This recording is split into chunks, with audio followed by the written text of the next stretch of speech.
Welcome to Nurse Pinning. To friends, families, distinguished faculty, and most importantly, the class of 2023. It's hard to believe that a year has gone by. When I think about this year, the word that comes to mind is gratitude. Gratitude for how this class has shown me such kindness and patience in my first year as a lead instructor. If each nursing class is a culture, my class was the equivalent of being teleported to another planet. I flipped the classroom, implemented concept maps, and stretched the boundaries of your comfort zone. Though we don't talk about it nearly enough, following is just as essential as leading, and it takes faith and vulnerability. I'm grateful and humbled that you allowed me to lead you on your journey through critical care. So, thank you for asking me to speak and step outside my comfort zone. You've given me an opportunity to exercise some of the vulnerability I have learned from you this year. So, let's be real for a moment. It is an unreasonable time to be a nurse right now. Close to a third of nurses across the country agree, and they say they are likely to leave the profession, a figure that has increased 7 points in 2 years. We are at historic shortages of nursing staff, and 80% of nurses surveyed expect it to get worse. This means you are doing the unthinkable thing, the thing that most people would not. The firefighter dropping into a hot zone or a first responder running towards the disaster. You are entering a profession that is called upon to serve at a time when the future looks bleak, and you have opted in anyway. Whether it's increasing healthcare inequity, a worldwide pandemic, or more frequent environmental disasters, healthcare is straining to bear the brunt of it all. Today, I want to give you a few tools to help you make the unreasonable a bit more reasonable.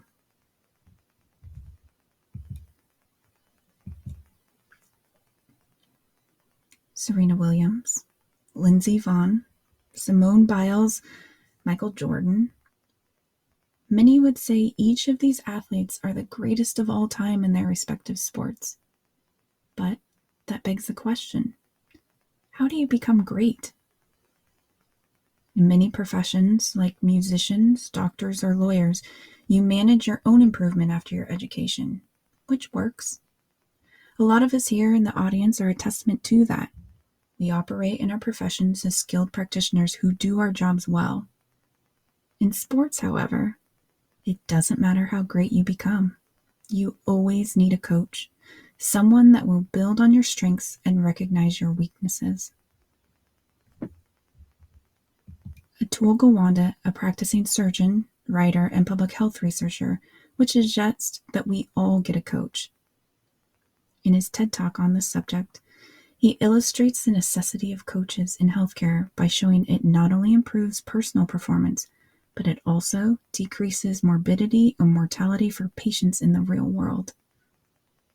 Inspired by his talk, I decided it was time for me to get a coach.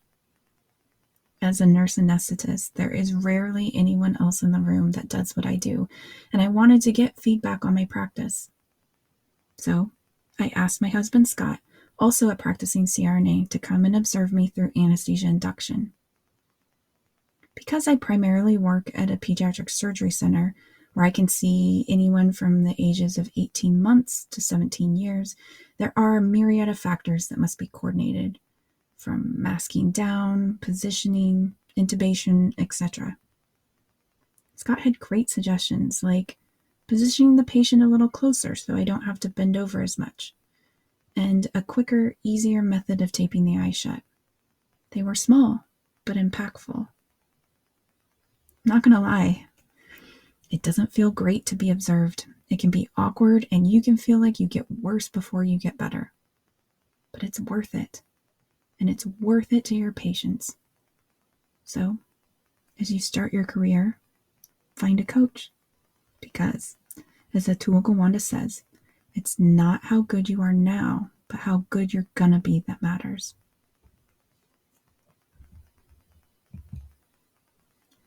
In 11 years, Will Gadara led 11 Madison Park, a struggling 2-star eatery to be named the best restaurant in the world with 3 Michelin stars. While the chef, Daniel Hum, was brilliant, Will credits this transformation to unreasonable hospitality, the remarkable power of giving people more than they expect. Nursing is often described as a service profession. However, I challenge you to alter your perception. As one of Will's interviewees described the difference between hospitality and service is in black and white, and hospitality is technicolor. If viewed through that lens, nursing is absolutely a hospitality profession. Imagine for a moment that the healthcare industry was a technicolor industry. How would that transform your patient's experience? How would it transform your satisfaction at the bedside? How would you yourself change as a person well-practiced at giving people, like your patients, co-workers, partners, or nursing students, more than they expect? I'm not naive to the fact that nurses already have an often unmanageable workload. It can be all you can do to get your lunch in your 12-hour shift. Believe me, I've been there. I have worked 14-hour shifts where I don't drink, eat, or go to the bathroom the entire day because the acuity of my patients didn't allow it. I believe, however, that unreasonable hospitality is possible as a nurse. I've seen it and what it can do to the well-being of every person it touches. It's shaving a patient on the ventilator so they feel like themselves and their family recognizes them. It's celebrating a life well lived with loved ones around the bedside with music and drinks and laughter before you withdraw care. It's playing barrel of monkeys with a 5-year-old patient recovering from burns. Absolutely, do the duties that are required of you to be a nurse. The charting, the assessing, the medication administration. But manage your time and energy so well that you have 5% left to give for the unreasonable. Starting out is hard. You might ask yourself, what can I possibly contribute to my workplace?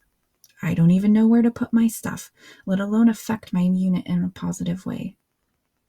My answer? Your enthusiasm. You are at the beginning of your career where everything is new, so be enthusiastic. Be the person that is excited to work on the team, lean into the process of learning, and advocate for your patients. Enthusiasm is catching. Let your enthusiasm radiate to those around you. In medicine, it's easy to become cynical, born from helplessness in a system that often makes it hard for us to care for the patients in the way we wish we could. It's radical to be enthusiastic. It's the catalyst for change, and change is what healthcare so desperately needs.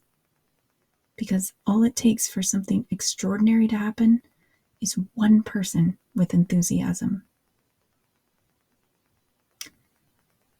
I started this talk today describing the dire situation in which we find ourselves. However, in truth, I am hopeful. You are what gives me hope. It's true that healthcare is struggling and nursing is an unreasonable profession to enter right now.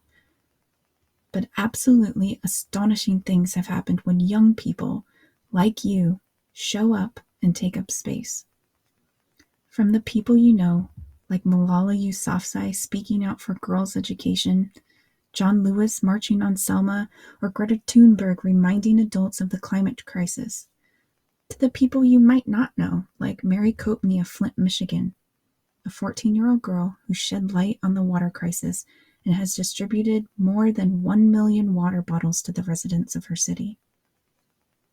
I know that Gen Z gets a bad rap. You are the generation of Tide Pod challenges, after all. But you are the most engaged youth that we have seen for generations because you see both what is and what's next. Unreasonable problems require unreasonable solutions. So don't be afraid to be unreasonable in both what you can achieve and what we can become. Set unreasonable goals, say unreasonable ideas, be unreasonable in your dedication to your patients, because it will shape what is within reason. You will shape what is within reason. And one day, you will realize, along with the rest of the world, that your enthusiasm was warranted, the impossible is possible, and you were reasonable after all.